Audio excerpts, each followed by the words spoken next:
The Himalayas stretch without interruption for 1,700 miles across the top of India.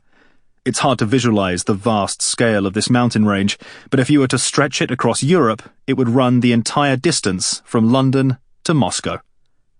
The Himalayas boast 91 summits over 24,000 feet, all of them higher than any other mountain on any other continent.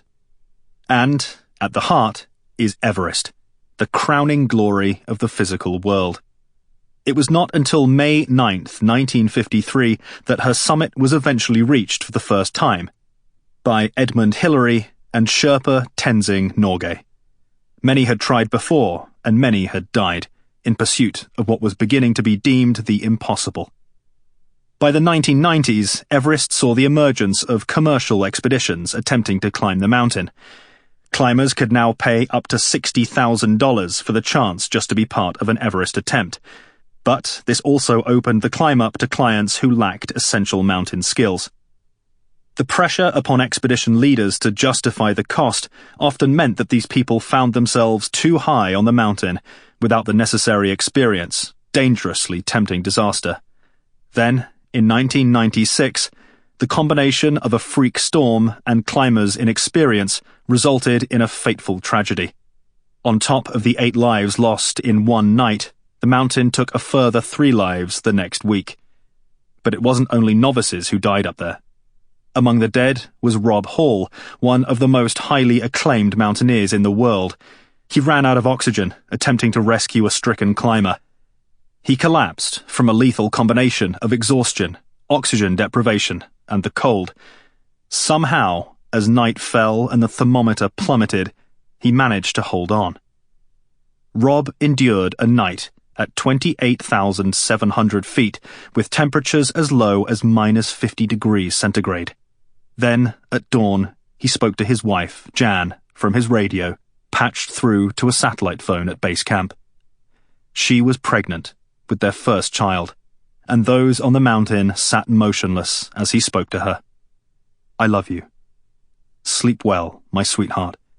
Please don't worry too much." They were his last ever words. The lessons were clear. Respect the mountain, and understand what altitude and bad weather can do to even the strongest of climbers. In addition, never tempt the wild, and know that money guarantees you nothing, least of all safety, when you climb a mountain as big as Everest. Since we were on Everest, many other climbers have succeeded on the big one as well. She has now been scaled by a blind man, a guy with prosthetic legs, and even by a young Nepalese teenager. Don't be fooled, though. I never belittle the mountain. She is still just as high and just as dangerous. Instead, I admire those mountaineers, however they have climbed her. I know what it's really like up there. Humans learn how to dominate and conquer. It's what we do. But the mountain remains the same, and sometimes she turns and bites so damn hard that we all recoil in terror. For a while. Then we return, like vultures, but we are never in charge. It is why, within Nepal, Everest is known as the Mother Goddess of the Sky, lest we forget. This name reflects the respect the Nepalese have for the mountain, and this respect is the greatest lesson you can learn as a climber. You climb only because the mountain allows it. If the peak hints at you to wait, then you must wait. And when she begins to beckon you to go, then you must struggle and strain in the thin air with all your might.